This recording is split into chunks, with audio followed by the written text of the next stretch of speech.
আমাদের উৎপাদিত গোড়াশালে 800 মেগাওয়াট বিদ্যুৎ থেকে আমাদেরকে মাত্র 35 মেগাওয়াট বিদ্যুৎ নরসিংদীতে বিতরণ করতে হবে। তাহলে নরসিংদীবাসীর দুঃখ ঘোচন হবে।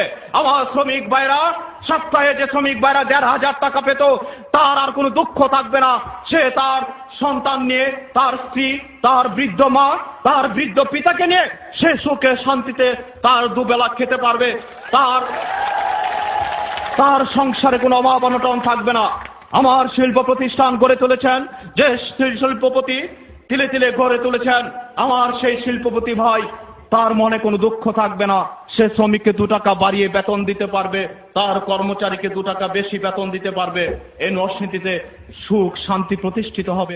আমি এই সরকারের মঙ্গল কামনা করি বলেই, আমি এই সরকারের ভালো চাই বলেই এই সরকারকে আমরা বোঝাতে চেষ্টা করছি যে 250 সিন্ডিকেট চক্র কোনোদিনই একটা গণতান্ত্রিক সরকারের বন্ধু হতে পারে না। আমরা 50 লক্ষ তাঁত মালিক শ্রমিক একসাথে আছি। কাজে এই গণতান্ত্রিক সরকারের উচিত এটা বোঝা যে এই সরকার কার পক্ষে কথা বলবে, ডিসিশন কার পক্ষে নেবে, 250 সিন্ডিকেট চক্রের পক্ষে নাকি বাংলাদেশের 50 লক্ষ তাঁত মালিক শ্রমিক যারা এই 16 কোটি মানুষের কাপড় উৎপাদন করে। মাননীয় প্রধানমন্ত্রী কিংবা বাংলাদেশ সরকার ভর্তুকি দিয়ে থাকেন।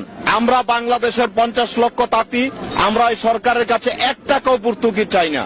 আমরা চাই শুল্ক মুক্ত সুতা। এই মুক্তবাজার অর্থনীতিতে এই 50 লক্ষ তাঁতি পরিবার 250 মানুষের কাছে জিম্মি থাকতে পারে না।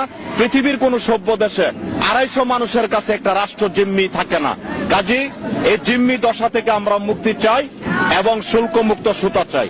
কাজে আমরা বাংলাদেশের তাঁতিরা তো আন্দোলনে যাওয়ার জন্য আমরা তো আগ্রহী না। আমাদেরকে সিন্ডিকেট চক্র বাধ্য করেছে রাস্তায় নামার জন্য। আমরা তো আন্দোলন করা আমাদের পেশা নয়। তাঁতিদের কাজ হলো উৎপাদন করা। এদেশের 16 কোটি মানুষের লজ্জা নিবারণের দায়িত্ব এদেশের তাঁতিরা দায়িত্ব নিয়ে কাজ করে এবং